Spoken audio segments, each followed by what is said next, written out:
Your top stories this evening, sponsored by Courts Bringing Value Home.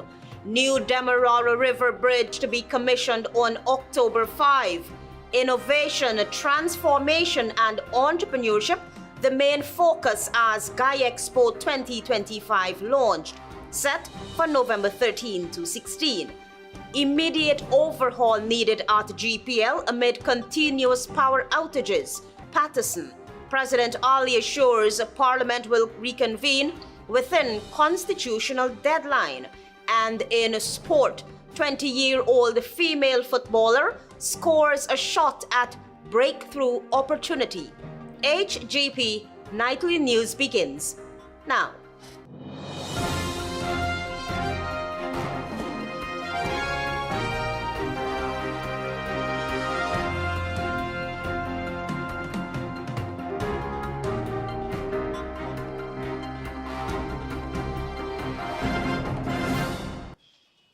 Good evening to our viewers here in Guyana and online. I'm ALETHEA Grant with the Tuesday 30th September 2025 edition of the HGP Nightly News. This is what you should know this evening. The government of Guyana has finally announced a date for the commissioning of the new Demerara River Bridge after several missed deadlines. The commissioning is anticipated to significantly ease traffic congestions, particularly during the rush hour periods. Marvin Cato reports. The new Demerara River Bridge will finally be commissioned after missing several deadlines. During an exclusive interview last August with former Public Works Minister under the APNU-AFC government, David Patterson did emphatically state that the bridge would not meet the completion deadline due to the scope of works that had to be completed. The initial date for this project was supposed to be the 31st. This project was signed in May 2022 with a 2-year period, so that should have been 2024 completion. The former minister was of the view that the August 31st date was rather ambitious, and it turned out his critique was correct. The deadline was missed. Several deadlines, several really flimsy excuses. The drop-dead date, that's the date they like to use. The drop-dead date where everybody will cease existing is the 31st of August. Another deadline was set for September month-end, and that possibility was evidently also impossible when Nightly News obtained footage showing some structural paving was still to be completed. The safety features still have to be installed, the signage. The wait will finally be over, and the magnificent structure will be commissioned on Sunday, October 5th, and open to the public on October 6th. It is also important to note that the old Demerara River Bridge would remain retracted to facilitate the smooth flow of ships through Port Georgetown. Marvin Cato reporting for HGP Nightly News. GUYEXPO 2025 was officially launched amid pomp and ceremony as the Ministry of Tourism, Industry and Commerce aims to attract tourists from far and wide. Here again is Marvin Cato. Thank you for joining us this evening for the official launch of GUYEXPO 2025. Although I am no stranger to expos, as Cordell said, this is in fact my 5th Expo. That was Minister Rodriguez speaking during the launch of one of the calendar events that many look forward to at the end of the year. Rodriguez said this year's theme, Transformation Through Innovation and Entrepreneurship, captures the spirit of our people and our drive. Our vision for GUYEXPO 2025 is not simply to sustain the legacy of this distinguished event, but to reimagine and elevate it, ensuring that it remains relevant. Also embracing the move towards a more innovative and diversified direction is the new Minister of Tourism and the head of the Tourism Hospitality Association of Guyana, THAG. A big chunk of any tourism industry in any destination is the business traveler. And so, expos and exhibitions and a business forum like this is what attracts those business travelers. Events such as GUYEXPO exposes local consumers to products that they may not necessarily know are produced here or can be substituted for popular products that are made overseas. GUYEXPO therefore not only serves as a marketing tool, but also as a networking tool to ensure that products are known and lasting partnerships to promote these products are made. This is according to the president of the Georgetown Chambers of Commerce and Industry, GCCI, President Kathy Smith. It's truly an honor to be here at the launch of what has become a hallmark event for the private sector. GUYEXPO has always been more than an exhibition. It is a platform for businesses to showcase their products and services. On the new ministerial management and an experienced Expo team, Guyanese should expect nothing but the best quality and service delivery at the showcase event when it opens on November 13th through 16th at the Exhibition Center in Sophia. Marvin Cato reporting for HGP Nightly News. Antonia Day tells us that amid the constant power outages, David Patterson, former Minister of Public Infrastructure, is calling for a complete overhaul at the Guyana Power and Light Company due to dismal performance at the level of management. Many Guyanese have to feel the brunt of prolonged power outages, which at times are attributed to maintenance of utility poles or, worse yet, power surges. Many critics have questioned the effectiveness of the Guyana Power and Light Company, despite investments in power ships and constant mechanisms to increase the nation's power generation capacity, such as the Wales Gas LNG project. However, David Patterson, former Minister of Public Infrastructure, has attributed these issues to the management of GPL and believes that these issues continue to worsen due to improper oversight and lack of strategic planning. The full truth is that they have no clue. The change still wouldn't change the underlying. They have no clue how to manage our power grid. We will get blackouts because the gas to shore project is languishing and not going to finish.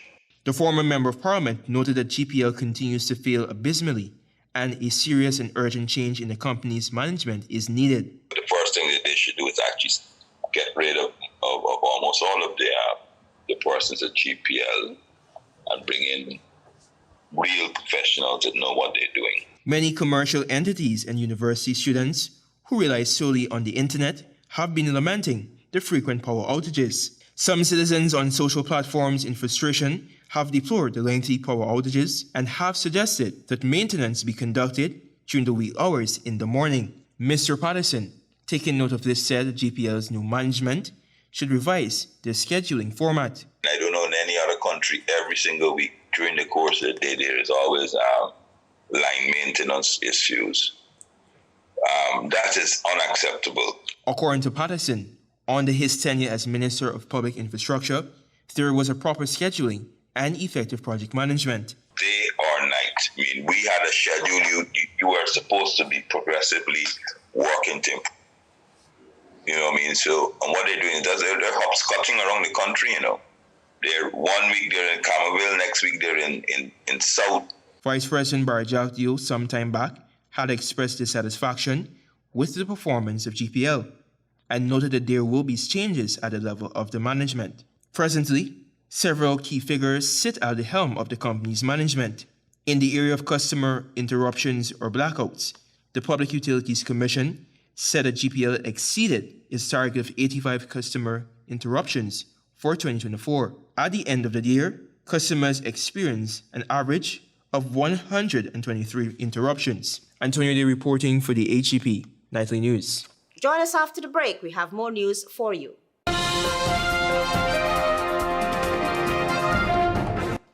Welcome back. You with the HGP Nightly News. The Guyana Teachers Union has withdrawn its high-profile contempt case against the government. The move comes after more than a year of legal wrangling over the deduction of union dues from teachers' salaries, which has left many educators questioning the union's next steps. Jada June is on that story. The union had accused the government of openly defying Justice Sunil Kisoon April's 2024 ruling, which found that halting the deduction of teachers' union dues was unconstitutional and done in bad faith. But earlier this month, Attorney General Anil Nandilal fired back, asking the court to throw out the proceedings. He argued that the union's filing was riddled with technical flaws from late submissions under the Contempt of Court Act. to improper service on officials and even violations of the State Liability and Proceedings Act. The legal battle took another twist when Justice Kissoon recused himself from the matter, sending it back for reassignment. Before that could happen, however, the GTU quietly pulled the plug, filing notice to withdraw the proceedings altogether. That decision prompted sharp criticism from some teachers who felt that the union had to surrender a key fight. But GTU's President Coretta McDonald told Nightly News on Tuesday that the withdrawal was strategic, not a sign of weakness. And it is rather disheartening that the Attorney General would want to bubble in something like this, the GTU withdrawing a court matter, rather than deducting the dues from the teachers' salaries and paying the same to the union. Meanwhile, the Attorney General walks away with what appears to be a clean win in a battle many thought would define teachers' rights. It's very disheartening, and this speaks to system failure. It speaks to the incompetence of this administration. Jada June reporting for HGP Nightly News. Meanwhile, Education Minister Sonia Parag is calling for greater accountability from teachers after finding worrying levels of absenteeism during recent school visits. The minister says too many classrooms are being left unattended, with students missing out on valuable learning time. Here again is Jada June. Minister of Education Sonia Parag has underscored the urgent need for greater accountability among teachers after witnessing worrying levels of absenteeism since schools reopened early September. Speaking in an interview, Minister Parag revealed that her recent impromptu visits to schools have exposed troubling patterns in many cases. In one particular school I went to, 12 teachers hadn't shown up for the term as yet. One class was sleeping on the desk, all of them, because they didn't have a class, they didn't have a teacher to teach them for that particular subject. According to the minister, the lack of presence undermines learning and highlights the need to hold teachers accountable, not only for attendance, but also for the quality and impact of what is being taught. I would also like to say to teachers that this is possibly the most important role that we have in our nation. You're molding the minds of young children into adulthood. Even as she called for greater accountability, the education minister reiterated her commitment to supporting teachers and strengthening the education system. I think teachers should be valued. They are valuable assets to our ecosystem. But I'm asking teachers to show up for their children. Jada June reporting for HGP Nightly News. With debate mounting over the convening of Guyana's 13th Parliament, President Irfaan Ali has assured the nation that the government is operating within constitutional deadlines. He spoke on Tuesday morning in an interview on Main Street in Georgetown. Find out more from Tiana Cole. With incoming members of the opposition pressing for the swift convening of the 13th Parliament, President Irfaan Ali clarified the timeline for reconvening.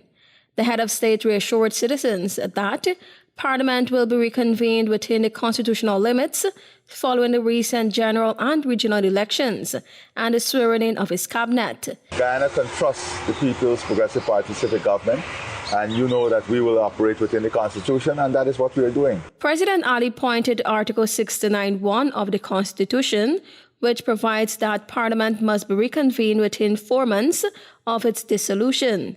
He noted that Parliament was dissolved on July 3, giving its government ample time to act within the prescribed limits. I still have a lot of time in the Constitution to reconvene Parliament. You know, I think it will take me some time in November within the Constitution. The president further emphasized that his administration intends to act responsibly and transparently and will ensure all parliamentary actions adhere strictly to constitutional requirements. I was elected as president, and what I can assure you and Guyana is that it will be reconvened within the constitutional limits and constitutional time frame. The assurance follows the September 1, 2025 general and regional elections, where the Guyana Elections Commission GCOM confirmed that the PPPC secured 36 seats in the 6-5-member National Assembly. The newly formed Reinvest the Nationhood Win Party won 16 seats, displacing the PNC-led A Partnership for National Unity, APNU, which secured 12 seats, and 1 seat of Forward Guyana Movement. Tiana Cole reporting for the HGP Nightly News. We have more news for you. Stay tuned. Welcome back. With the HGP Nightly News. The United Nations Human Rights Council on Monday formally adopted Guyana's 4th cycle Universal Periodic Review, marking the conclusion of a process that began in May 2025. The adoption took place in Geneva, closing months of national consultations, dialogue, and negotiations on the country's human rights commitments. Tiana Cole filed that story. Guyana's accepted 146 of the 206 recommendations made by the United Nations member states during the review, most of which were already underway at the time of the assessment. The supported measures include strengthening democratic institutions, advancing gender equality and child protection, expanding healthcare and education across all regions, safeguarding indigenous rights, improving housing and access to clean water, and accelerating climate action through the Low Carbon Development Strategy 2030. Speaking virtually at the adoption, Minister of Parliamentary Affairs and Governance and head of the Ghana delegation, Gail Teixeira, thanked the 70 member states that engaged during the review. She reaffirmed government's commitment to ensuring that accepted recommendations translate into tangible progress at the national level. Guyana noted that 58 additional recommendations were acknowledged, but set aside for consideration under the ongoing constitutional reform process, further public consultations, or legislative changes. 2 recommendations were partially supported. The review highlighted progress already being implemented in judicial reform, environmental protection, legislative modernization, and democratic governance, initiatives that the government says are being reinforced following the September 2025 elections. During the adoption session, several delegations and UN agencies commended Guyana for its inclusive consultations and constructive engagement in the UPR process. They welcomed its acceptance of recommendations on gender equality, climate action, child protection, and social inclusion. Civil society representatives also recognized the steps taken by the state, including the decriminalization of suicide, prison reform, and improvements in healthcare, housing, and water access, while encouraging further action to strengthen human rights protections. Minister Teixeira emphasized that the UPR process remains vital to transparency and accountability, especially as Guyana navigates global challenges such as climate vulnerability, geographic disparities, and resource constraints. She reaffirmed government's commitment to advancing a right-based, sustainable development agenda through national efforts and international partnerships. Tiana Cole reporting for the HGP Nightly News. The mayors of Georgetown and Miami-Dade County in Florida have established a sister city partnership aimed at addressing city development issues. Antonio Day reports. The mayors of Georgetown, Guyana, and Miami-Dade County, Florida, USA, have established a sister city partnership to strengthen their relationship and address urban development challenges. The agreement was signed on September 29 during the 27th Inter-American Conference of Mayors and Local Authorities in Miami. This marks the Miami-Dade's County 23rd Sister Agreement, attended by municipal representatives, local officials, and community leaders from Latin America and the Caribbean. The partnership will focus on several areas, among them economic development and trade, promoting investment and business initiatives in education, renewable energy and logistics, cultural and educational exchanges, facilitating programs and events that celebrate shared Caribbean and Latin American heritage. It also includes tourism and sustainable development, collaborating on ecotourism and urban development to address sea level rise and infrastructure challenges, public health and community wellness, sharing expertise in healthcare, emergency preparedness, and community health. Mayor of Georgetown Alfred Mentor said this partnership represents a connection of friendship that links our historic capital with the vibrant gateway of the Americas, highlighting the benefits of cooperation. Meanwhile, Mayor of Miami-Dade, Daniela Levine Carver, declared that Miami welcomes Georgetown as our newest sister city. This relationship would foster cultural enrichment, trade expansion, and sustainable development. The initiative, supported by Miami-Dade County's international programs, aims to strengthen global connections. Planned activities include a cultural festival in 2026 and business networking events focused on Guyana's renewable energy sector. Antonio Day reporting for the HGP Nightly News. Stay tuned for regional news.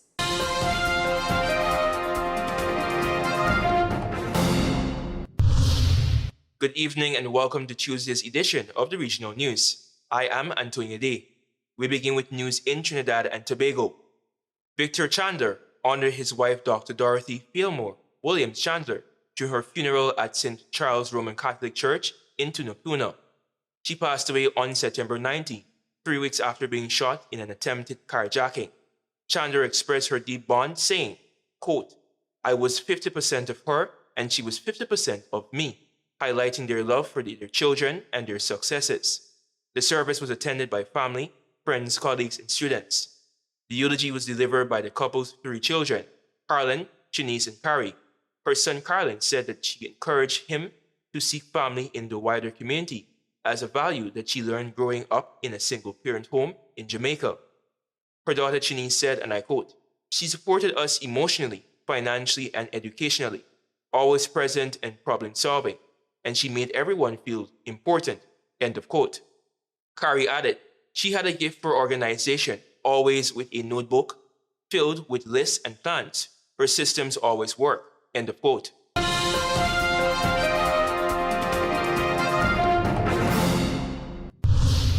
Turning attention to news in Antigua and Barbuda. A new U.S. report highlights the vulnerability of foreign workers in Antigua and Barbuda, particularly those associated with Chinese and Cuban government programs, as the country remains on the U.S. State Department's Tier 2 watch list for human trafficking. The 2025 Trafficking in Persons report noted improvements in the government's efforts to protect foreign workers, but significant gaps remain, including a lack of confirmed trafficking victims since 2019. Additionally, about 72 Cuban medical professionals and Chinese nationals working on construction projects are at risk of exploitation and forced labor. The government has begun reviewing contracts involving Cuban workers to ensure that employees not the Cuban regime receive 100% of their pay, the report said. It added that oversight of Chinese-affiliated construction projects remain limited.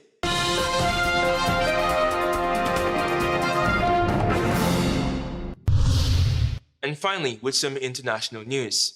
Washington is bracing for a government shutdown as Republicans and Democrats struggle to reach an agreement before a midnight deadline.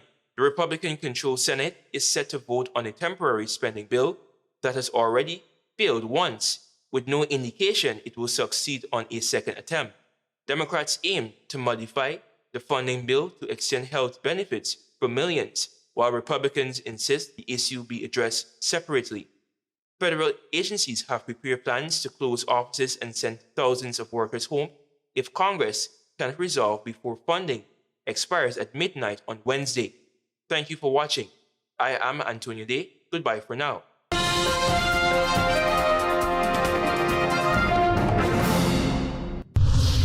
Now let's join Darwin Neblet for HGP's Sports Pulse.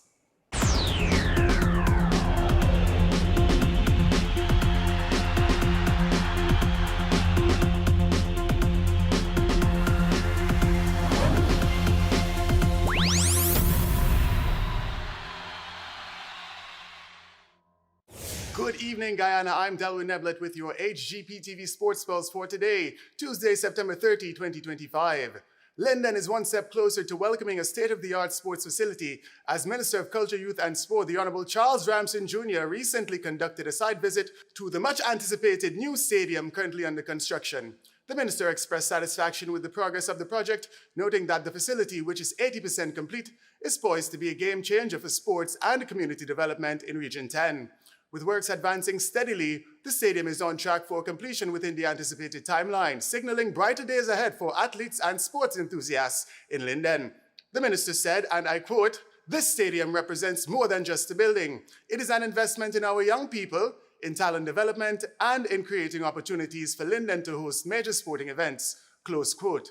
He also emphasized the government's continued commitment to ensuring that all regions benefit from world-class infrastructure. The new stadium is expected to feature modern amenities to support football, cricket, athletics, and community activities, providing a safe and professional environment for athletes to train and compete. Its completion will mark a historic moment for Linden, placing the town firmly on the national sporting map. Meanwhile, on Monday, the minister within the Ministry of Culture, Youth and Sport, the Honorable Stephen Jacobs, facilitated an introductory meeting with coaches of the National Sports Commission to discuss the vital role they play across sporting disciplines and explore ways to strengthen efficiency in their work. The discussion also focused on supporting the physical education initiative, with many coaches already serving schools and communities nationwide. The coaches were congratulated for their tremendous work, with a commitment given to building on the strong foundation already in place by the Honorable Charles Ramsden Jr. to create even greater opportunities for growth and development in sport. Moving into football, action continued in the Guyana Football Federation's Elite League, with 2 matches at the National Training Center in Providence on Saturday and 2 matches on Monday. On Saturday, the Western Tigers defeated Ansgrove United 6-0 as MVP Samuel Garnett scored a brilliant hat-trick, while William Europe, Dwayne James, and Daniel Wilson each scored once in a winning effort. GDF would later whip the Fruta Conquerors 9-0 as player of the match Abunchi Apara helped himself to 4 goals, and rising star Kwesi Fraser also scored twice, while Micaiah Jervis, Shakeen Welcome, and Stephen McDonald each scored once in a winning effort. On Monday, the mainstay Gold Stars continued their poor run in the tournament, suffering a 26-0 defeat at the hands of the Guyana Police Force FC. MVP Naron Barrow was magnificent with a whopping 10 goals to his name, as Jamal Harrigan scored a brilliant hat-trick, and Troy St. Louisi, Adrian Aaron, and Darren Benjamin each scored doubles. Darwin George, Ceylon Sue, Devon Padmore, Carl Griffith, Jaden Tom, Antonio MacArthur, and Stephen Moore each scored once in the commanding victory. The second match on Monday was a keenly contested 1-1 draw between Manedalas and Santos FC, as both Kimani Seeley and David Watts each scored 1 goal for their respective sides. The MVP award was presented to Santos' Randy Roberts for his brilliance in the midfield, even without scoring. More in football, action also resumed in the Georgetown Football Association Senior Men's Football Tournament, with 2 fixtures at the Police Sports Club ground, Eve Leary, on Monday. The first match was a keenly contested 2-2 draw between Venji FC and Pele FC. Venji's Godfrey Weeks was awarded the player of the match for his standout performance in the fixture. In the second match, it was a commanding 6-2 victory for the Motherland FC over Ordis FC, as player of the match Lonsdale George outshone his competitors in a one-sided affair. In football, Guyanese female football star Sandra Johnson scores a shot at breakthrough opportunity. After lighting up the crowds to a dazzling hat-trick, which led Region 10 to a commanding Heritage Games victory in the final on Sunday, Sandra Johnson has caught the attention of former French player and football scout Joël Fréchet. The Frenchman was truly impressed and declared this girl is a true talent, according to Michael Richmond. Richmond was also able to confirm via social media that Fréchet is now in receipt of all of Johnson's information after making it clear that he was interested in her football abilities. The 20-year-old left-wing forward will be invited in the fall for a 10-day trial at the world's most decorated female team, Olympique Lyon. Given she can portray the same brilliance that Fréchet himself witnessed on Sunday, she will have a golden opportunity to secure a professional contract. Moving into cricket, the One Guyana Softball Cricket Tournament came to an exciting conclusion at the Georgetown Cricket Club ground border on Sunday, as 4 teams were crowned champions in the unified format. The tournament successfully merged the President's, the Prime Minister's, and the Vice President's Cup to deliver a high-stakes and high-scoring competition. The Regal Legends, Ariel Masters, Ariel Guyana Night Riders, and Ariel Rising Stars each secured titles on an epic Sunday of softball cricket. The 3 men's champions, Regal Legends, Ariel Masters, and Ariel Night Riders each secured $1 million in cash, while the Rising Stars women champion side secured $400,000. The tournament's lucrative prizes were spread across the champions, as Yunus Yusuf won the spectacular award for the Legends MVP, driving away with a brand new motor car. In the Young Masters category, CPL star Quinton Sampson, representing Ariel Guyana Night Riders, and Richard Latif of the Ariel Masters each won a motorcycle for their MVP performances, while Linda Stephen of the Rising Star secured a three-piece living room set as the women's MVP. Cricket enthusiasts across the region are in for a treat as the Buxton Carl Hooper Cricket Club proudly presents its first cricket cash bonanza, promising action-packed matches, electrifying atmosphere, and a staggering $1 million in cash and prizes. The highly anticipated event will take place on October 11th and 12th, transforming the Buxton ground into a festival of sportsmanship, talent, and community spirit. Fans can expect intense competition, skillful performances, and a true celebration of cricket at its finest. Participating teams include Blairmont Centre Cricket Club Blazers, Buxton A, Buxton B, Golden Grove Cricket Club, Transport Cricket Club, and the Westside Steppers. With 6 fierce teams battling for glory, supporters will witness non-stop excitement and a showcase of the best talent in club cricket. Adding to the thrill, the tournament offers a big box cash prize including winner $500,000, $250,000 for the runners-up, and $100,000 for the third-place finishers. This historic cricket bonanza is more than just a tournament. It is a celebration of unity, community, and passion for the game. Fans, families, and supporters are invited to be a part of this groundbreaking experience as your participation is most welcomed. That's it for this edition of the HGP TV Sports Pulse. I'm Delwyn Neblett reminding you to stay in the game. New Demerara River Bridge to be commissioned on October 5. Innovation, transformation, and entrepreneurship, the main focus as GUYEXPO 2025 launch, set for November 13 to 16. Immediate overhaul needed at GPL amid continuous power outages. Patterson. President Ali assures Parliament will reconvene within constitutional deadline. And in sport, a 20-year-old female footballer scores a shot at breakthrough opportunity. Those are our major headlines. For these stories and more, please go to our website. It's www.hgptv.com. I'm ALETHEA Grant. Thanks for watching.